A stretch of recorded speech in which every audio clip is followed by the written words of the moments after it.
My YouTube channel DRVK Saini Ayurveda में आपका फिर से हार्दिक स्वागत है। कैसे हो आप सभी? हम आशा करते हैं कि आप सभी अच्छे होंगे। आज हम आपके लिए लेके आए एक बहुत ही अच्छा नया वीडियो, जिसके माध्यम से हम आपको बताएंगे कि हम श्वास कैसे लेते हैं। कि हर व्यक्ति यही पहचानता है कि हम श्वास दोनों नाक से एक साथ में लेते हैं। ये गलत है। हम दोनों नाक से एक साथ में श्वास नहीं लेते हैं, क्योंकि हमारी जो प्राण ऊर्जा होती है वो 72,000 नाड़ियों से होकर के गुजरती है। हमारी जो श्वास होती है वो 72,000 नाड़ियों से होकर के गुजरती है। हमारे शरीर में 72,000 नाड़ियां होती है। तो इसमें से सबसे मुख्य 3 ही नाड़ियां होती है, जिसको आयुर्वेद शास्त्र के अनुसार 3 प्रकार की नाड़ियों में बताया गया है। ईड़ा, पिंगला और सुषुम्ना। ईड़ा, पिंगला, सुषुम्ना जो 3 नाड़ियां होती हैं। और आज हम आपको ये भी बताने जा रहे हैं कि जो हम श्वास लेते हैं वो हमेशा हम एक ही नाक से श्वास लेते हैं। एक टाइम एक नाक से श्वास लेते हैं। जैसे ही हमारी शरीर की प्रकृति चेंज होती है, हमारा क्लाइमेट चेंज होता है, हमारे शरीर के, हमारे मन के हाव भाव चेंज होते हैं, वैसे ही हमारी श्वसन गति का मार्ग भी चेंज हो जाता है। तो हमारे शरीर में 3 प्रकार की मुख्य नाड़ियां होती हैं। ईड़ा जो लेफ्ट साइड में होती है वो ईड़ा नाड़ी होती है। जो राइट साइड में होती है, हमारे राइट वाली नाक से श्वसन गति चलती रहती है, उसको पिंगला बोलते हैं। और जो सेंटर में होती है, दोनों नाक से, कई कंडीशन ऐसी आती है कि उसमें दोनों नासा मार्ग से एक साथ में श्वास छोड़ना और लेना होता है, तो उसमें सुषुम्ना नाड़ी होती है, वो एक्टिव होती है। वैसे हम समझे तो हमारी जो ईड़ा नाड़ी होती है, नाड़ी गति होती है, वो हमारी रीढ़ की हड्डी से लेफ्ट साइड में होती है।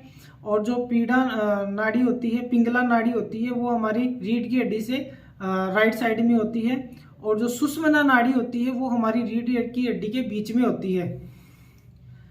जिस समय तो हम पता कैसे करेंगे कि हमारी इस टाइम में ईड़ा नाड़ी चल रही है, पिंगला नाड़ी चल रही है या सुषुम्ना नाड़ी चल रही है? तो आप अपनी हाथ की जो अंगुली होती है, इसको यहाँ पर ऐसे इंप्रेस कीजिए और आप खुद ये ट्राई कीजिए कि हम एक ही नाक से श्वास, सबसे पहले तो आप ये ट्राई कीजिए कि हम दोनों नाक से श्वास छोड़ रहे हैं और ले रहे हैं। हम एक ही नाक से एक ही नासा मार्ग से श्वास ले रहे हैं और उसी मार्ग से वापस छोड़ रहे हैं। जैसे प्रकृति चेंज होगी, मन के हाव भाव चेंज होंगे, हार्मोन्स चेंज होंगे, तो हम दूसरी नाक से स्टार्ट करेंगे। तो आप ये, जैसे प्रातः काल होगा तो प्रातः काल हमारी जो ईड़ा नाड़ी होती है वो चालू होती है, वो मार्ग चालू रहता है। ईड़ा नाड़ी से हम श्वसन गति करते हैं, लेते हैं और छोड़ते हैं, ऑक्सीजन लेते हैं, कार्बन डाइऑक्साइड छोड़ते हैं। क्योंकि जिस टाइम में हमारा शांत स्वभाव है, किसी प्रकार का वैराग्य नहीं है, दिमाग में किसी प्रकार का चंचल नहीं है, शांत मन भाव से है।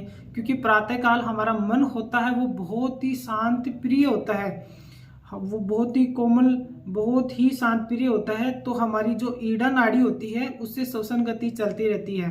और जैसे ही हमारे शरीर में किसी प्रकार का गुस्सा आता है, मन चंचल हो जाता है, किसी आक्रांत हो जाता है, किसी के प्रति कोई बहुत ही स्फूर्ति कार्य करना होता है हमें, तो उस टाइम में हमारी जो पिंगला नाड़ी होती है वो चलती है। और जब दोनों ही हेवी हो जाते हैं तो हमारी सुषुम्ना नाड़ी काम करती है। तो आज आपको ये भी पता चला कि अधिकतर लोगों को यही था कि दोनों नासा मार्ग से हम श्वास लेते हैं और दोनों से छोड़ते हैं एक साथ में। हाँ, लेते हैं दोनों से, छोड़ते भी दोनों से, लेकिन अलग अलग टाइम होता है दोनों का। तो आज आपको पता ये भी चला कि एक टाइम हम एक ही नासा मार्ग से श्वास लेते हैं और एक ही से छोड़ते हैं। जब एक से बंद हो जाता है तो दूसरे से स्टार्ट हो जाता है। कैसा लगा हमारा वीडियो? अधिक जानकारी के लिए हमारी जो पट्टी है इस पे नंबर दिए हैं, आप इसमें हमें कॉल करके भी अधिक जानकारी प्राप्त कर सकते हो। और आप हमारी वीडियो को पहली बार देख रहे हो तो हमारे यूट्यूब चैनल को सब्सक्राइब कीजिए, बेल आइकन को इम्प्रेस कीजिए, ज़्यादा लोगों तक इसको शेयर कीजिए, ताकि ये जो श्वसन गति है, जो श्वसन प्रक्रिया है, इसके बारे में ज़्यादा से ज़्यादा लोग समझ सके। मिलते हैं नेक्स्ट वीडियो में, तब तक की राम राम सा।